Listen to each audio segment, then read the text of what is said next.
So, in this interesting report, what we'll be saying that the hemoglobin is very less. It is 9.1. We know that it should be at least 12.5 to 15.5. So, in case it is very much deficient, so will this label this patient as this patient has the anemia. Now, what is next is what is the cause of anemia? Whenever we try to find the cause of anemia, the most important parameter among all this, which can tell us about the origin of the anemia, is the MCV. We can simply see this MCV. MCV is mean corpuscular volume, or the average size of a red blood cell. Now, this is suppose the average red blood cell size, which has to be 76 to 96 FL. So, if this what this is telling is the size of the red blood cells is smaller than what it should be. Now we must know the size of the RBC can be either large than normal or abnormal than normal, or it can be small as this. So if this is normal size, which should be around 70 to 76 to 96, the small size is called microcyte. Micro because it is smaller. Also, if there is lesser hemoglobin, it will be called as hypochromic. So that chroma means simply color. So that presence of hemoglobin in that cell will be lesser. So there will be lesser production of hemoglobin inside the red blood cells. So it will appear hypo means low having hemoglobin. So it will be hypochromic and reduced size, which we call it as microcytic. So the most important thing is whenever MCV is low, it can be only because of two things. Either it will be iron deficiency anemia, or it can be because of the beta thalassemia. So most of the time it is always and always iron deficiency. Most of the time, in 90%, 99.99% time, it is iron deficiency anemia, and in some patients it can be beta thalassemia.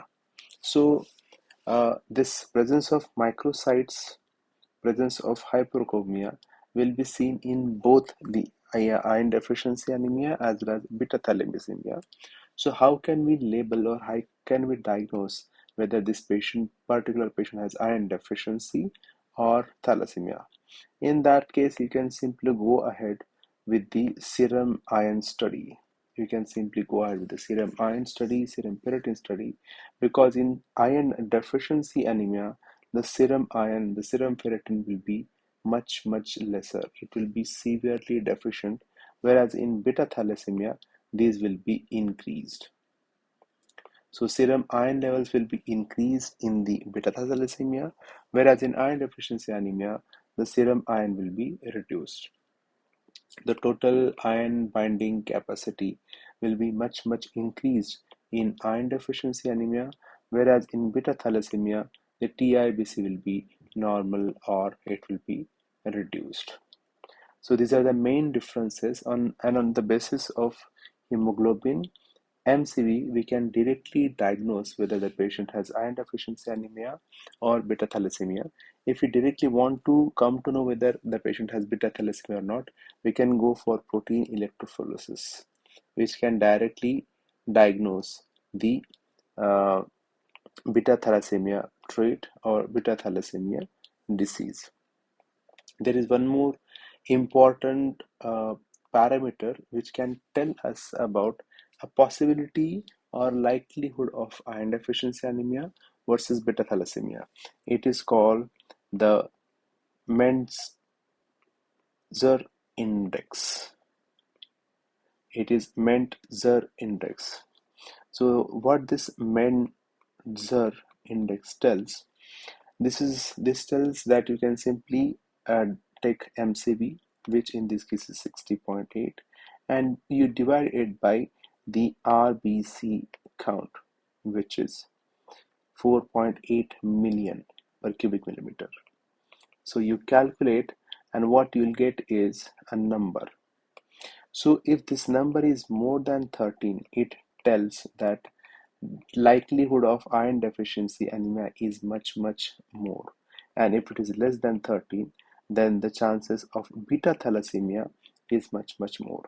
So if you really want to come to know whether this is iron deficiency anemia or beta thalassemia, we can simply take help of medicinal index. You can, most of the time it is always and always iron deficiency anemia only. So it can be treated with the iron supplements. And if the patient can afford, then you can simply do iron studies and you can directly find out. Whenever the size of this RBC is more, what we refer it as is macrocyte. And when such size or shape is of oval shape, what we call it as macro ovalocyte, because they are oval shaped. Now these two findings highly suggest either folic acid deficiency and vitamin B12 deficiency. We must know folic acid is hugely present in vegetables and fruit. So deficiency of folic acid is usually very uncommon, whereas vitamin B12 is significantly found deficient even in non-vegetarian food, because this is only found in mainly non-veg food and milk products and sprouts. So that is the reason why B12 deficiency is extremely common even in those patients who are vegetarian as well as those patients who are non-vegetarian and they take lesser non-veg diet. Whenever the patient has deficiency of both iron as well as folic acid or B12 deficiency, that patient will then have features of both the thing. So the patient will have microcyte, hypochromia, patient will also have macrocytes, ovalocytes, and what patient will have is poikilocytosis. Poikilocytosis. What does this poikilocytosis means? It means that there will be different sizes. So there will be some normal sizes, there will be some small sizes, there will be some macrocytes, there will be some ovalocytes. So this different cell presence is called poikilocytosis, which usually tells that patient has a deficiency of iron as well as B12 or folic. So this was all about today. Thank you.